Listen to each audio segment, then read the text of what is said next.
This is a new series that we're very excited about called The Story Behind the Success.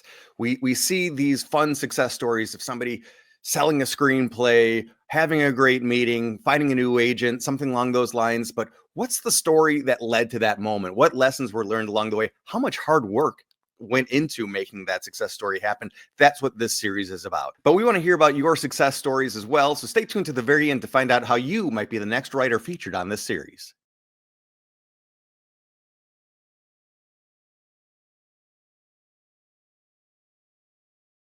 Hi, my name is Michael Graf, and my success story is I am one of the writers on a feature film titled Green and Gold that's being released theatrically. The producers first connected with me. It was kind of serendipity. I have another screenplay that had been recently optioned, and the local newspaper here in Madison, Wisconsin, did a really nice feature story about me. The day after the story ran, these two brothers called me out of the blue. They were working on this Wisconsin themed story. They were originally from Wisconsin and they were living out west. And they were looking for a writer that was in the Midwest, preferably from Wisconsin, to add some authenticity to the story. And they told me jokingly, that day they Googled Wisconsin screenwriter, and this article popped up. So it was total serendipity. They described to me the project they wanted to do. They wanted to do a dramedy. It's a small indie picture, and it really had to have heart and have authenticity to it, and have characters that were small town Midwestern characters that we weren't punching down at, that we could have fun with, but also be respectful with. And I sent them two other screenplays that are one. It's a bigger story, but takes place in the Midwest, and then a smaller story that's similar, has characters similar to what they were asking for. And they read both the scripts within a couple of days, and then called back and wanted to move forward. So they loved my writing. I had been in advertising for over 20 years, and over the years, I got to know a couple of reporters, and a mutual friend, I think, had mentioned to one of the reporters that I was pivoting away from advertising to feature films, and had mentioned the story, and they were really interested in that. I was brought in after the first draft had already been written, and it was one of the original co-writers was the director of the film. So he was very, very close to the material. But he was also very open to, I think, just an honest appraisal of the material. And I think what I told him was the story. It was an interesting story, and it had a really sound foundation, but it just needed to be torn down to the studs and rebuilt from there.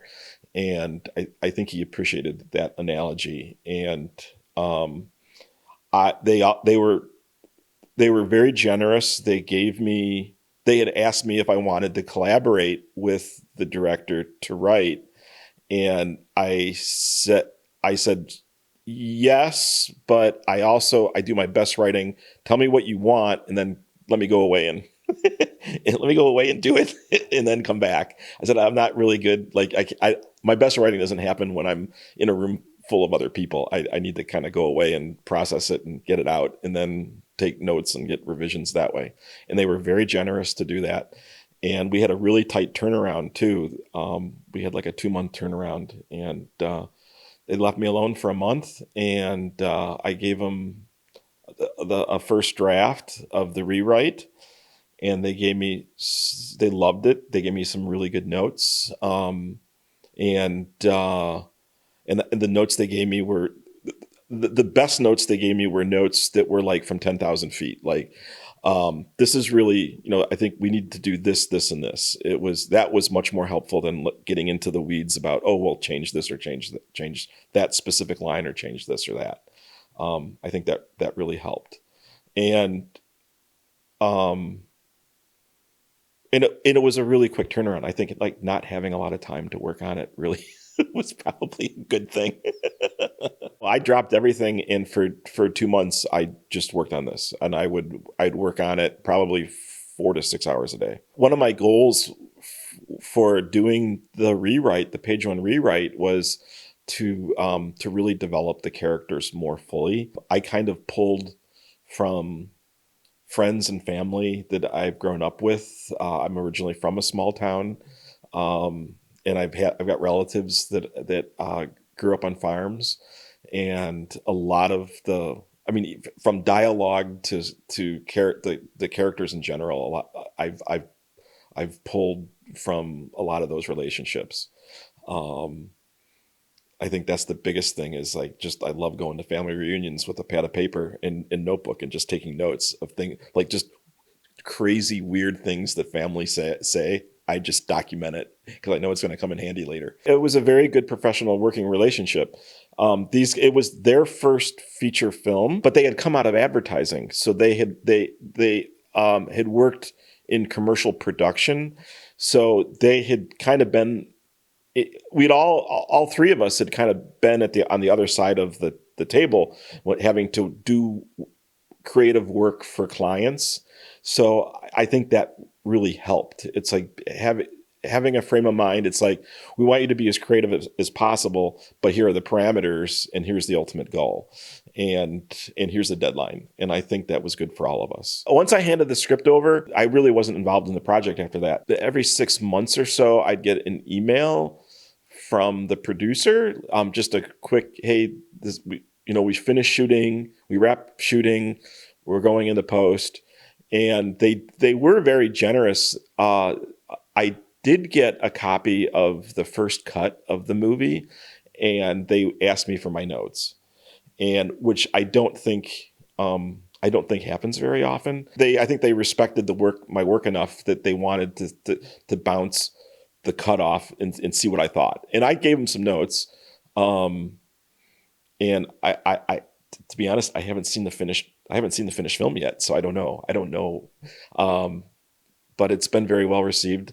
The movie won the audience award at the Austin Film Festival and also at the Heartland Film Festival, back-to-back weekends. And so I've a writer friend of mine that was down in Austin that saw the film, and she said that it's absolutely lovely. So I'm really thrilled about it. Hearing news that the film was being shown in Austin was kind of surreal, because I had submitted a screenplay to Austin that got rejected this last year. So I was kind of upset that screenplay didn't get accepted. But the movie, the screenplay that I wrote that got produced did get accepted into it. So it was kind of a weird, surreal feeling. Green and Gold is the story of a desperate Wisconsin dairy farmer who is on the verge of losing his farm, and he's in financial straits. And it's a period piece. It takes place in 1993, and he literally bets the farm to his banker, who is from Chicago, who's a big Bears fan. He literally bets the farm that that the Green Bay Packers will win the Super Bowl that year, beat the Bears, and go and this is very early in the Green Bay Packers' success, when Brett Favre had just come onto the team. And the story is told from the point of view of the farmer's granddaughter, who is 20 years old, and she's deciding whether to go off and start a life of her own and pursue a music career singing, or should she stay home and help her grandparents, help them save the farm. And it's meant to be a touching and yet humorous story too. When the story was finished, the Green Bay Packers came on to support as one of the first sponsors of the film. And from what I understand, it's a very unusual marketing deal that the NFL has granted the Packers, because usually everything has to run through the NFL first. And the Green Bay Packers went apparently and got they did it kind of reversed. They said that they want to support this project, and they went to the NFL and said, we want to support this project.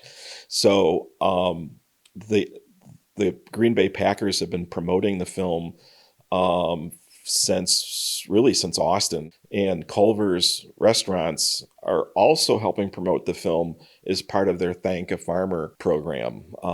Thank a Farmer is Culver's charity that helps farmers in rural communities. Both Culver's and the Green Bay Packers on board. They're doing the movie premiere up in Lambeau Field on Friday, January 3rd. And it's hallowed ground. If you're a football fan, there's nothing, it's like Churchill Downs for horse racing. And there are just few sports arenas that are as famous as Green Bay's Lambeau Field. And we're doing the premiere up there. So I'm thrilled I'll be heading up there on Friday for the premiere. The movie stars Craig T. Nelson.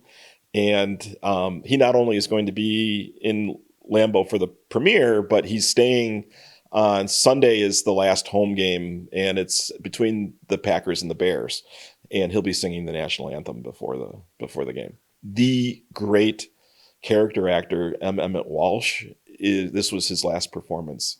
He's in this movie, and he died a couple of months after the principal photography wrapped. I had never done a page one rewrite before, but I had a previous film that I wrote the screenplay for that is an adaptation of a book of a true crime story, and I think I relied.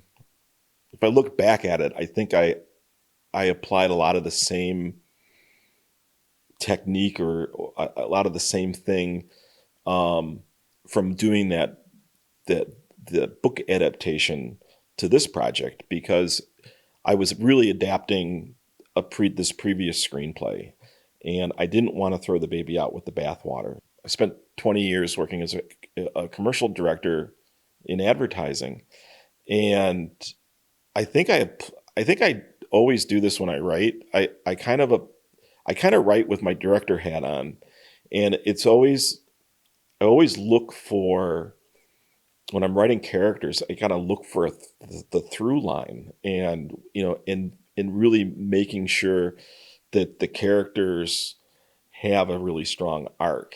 And the great director and filmmaker Elia Kazan said the most important thing a director can do is to find the spine of the story. And by that, I think he means that as a director, you have to find the through line of the story. What's the theme of the story? What theme are you trying to tell? And I try to apply that to my writing as well. A writer friend of mine was down in Austin at the film festival down there and saw the screening of the movie, and she was talking to the filmmakers at the end of it. She said that she knew me, and they gave me I think the most flattering compliment that a writer can get. And they said that Michael really brought the heart and soul of the picture to the project. And that was what they had hired me to do, is to add depth to the characters and make them real, and do it in a way that was real loving. And that to me was like the biggest compliment, was that came through. All right. Now, how can you be the next writer profiled on this series? Well, step one seems pretty obvious. Create a success story. Write it down on your ISA profile. It's free to have an account. It's free to create a success story. After that, it's up to you. Do you want to be interviewed by me, or would you want to just self-record something and send me a file? Either of those are fine options. And also, either way, drop me a line at this email address right here with the subject line in all caps so I can't miss it. My success story. You might ask, do you qualify? What is a success story?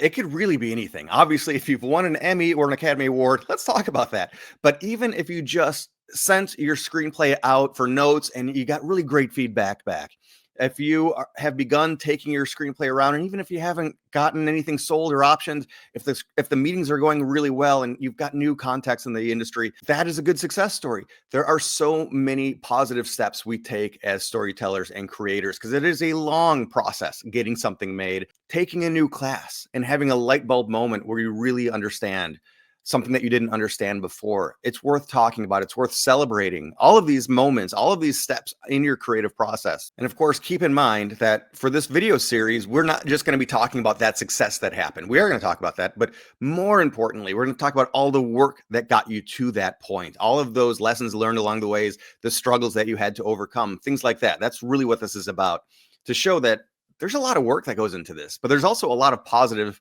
progress, a lot of victories for us on the way. So when in doubt, definitely still create a success story. Reach out to me. Email address is still down here, and drop me a line. If you have questions, let me know. But I do look forward to hearing from you, and I look forward to celebrating your success.